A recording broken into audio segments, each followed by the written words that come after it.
Voilà, c'est l'atelier et puis c'est aussi le lieu où je mets mes grands formats. Parce que c'est une pièce quand même assez grande qui permet d'avoir tout ça. Donc on voit, suivant l'étoile, qu'il y a des périodes différentes. Bonjour, je suis Maria Desmé, artiste peintre depuis une quarantaine d'années parce que la peinture fait vraiment partie de ma vie. J'étais enfant, je sais pas, j'avais 7-8 ans. Et à la maison, j'avais une tante qui m'entraînait dans le dessin. Donc, bien sûr que je m'appliquais dans le dessin et j'étais très fière quand je commençais à faire quelque chose de bien. Et au fur et à mesure, j'ai commencé à faire les portraits de la famille. Donc voilà. Puis à l'adolescence, il y a la perspective dans l'art, j'entends dans le dessin, le paysage, les couleurs, les mouvements.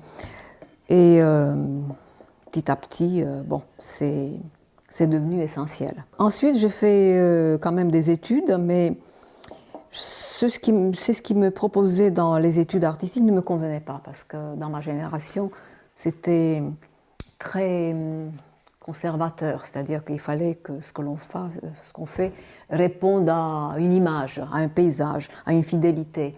Et j'avais envie de casser ça parce que je ne voyais aucun intérêt de copier quelque chose qui était tellement beau dans la nature par ailleurs.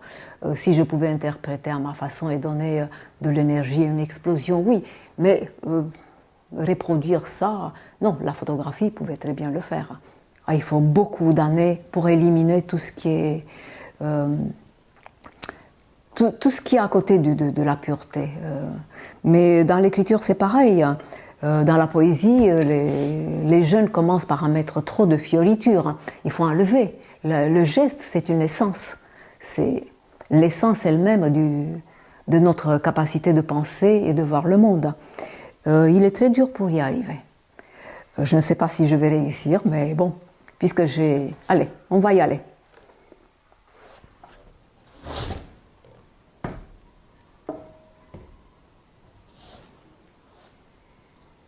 On va laisser sécher un petit peu. Donc c'est la réserve avec des toiles de plusieurs années évidemment. Donc on voit, elles sont différentes parce qu'au fur et à mesure des années, les choses évoluent aussi. Donc bon.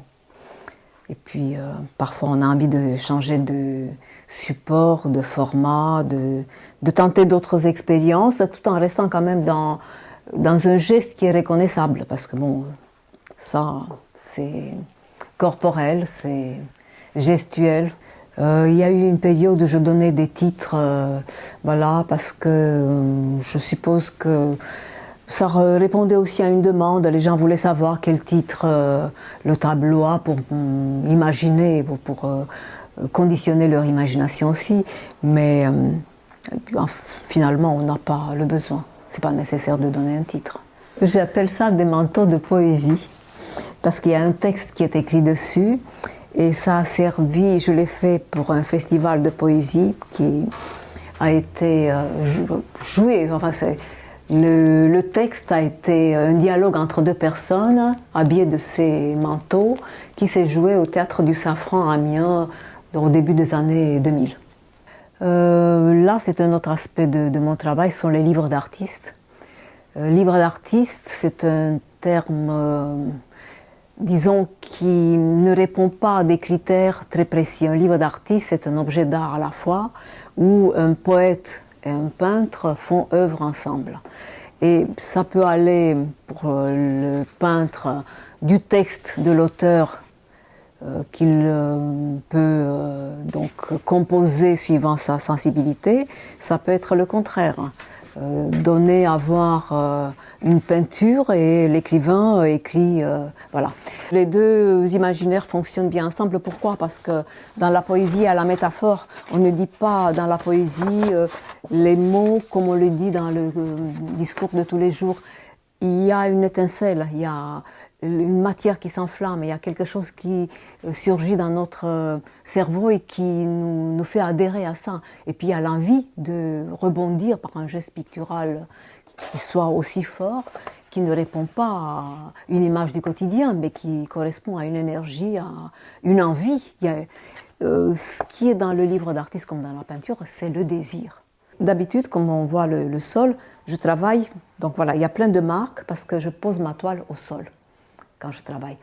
Le fait d'avoir la toile au sol, ça donne une image complète de la surface de la toile et ça rend à la fois la mobilité de déplacement plus facile et le geste aussi. Il n'y a pas de frein.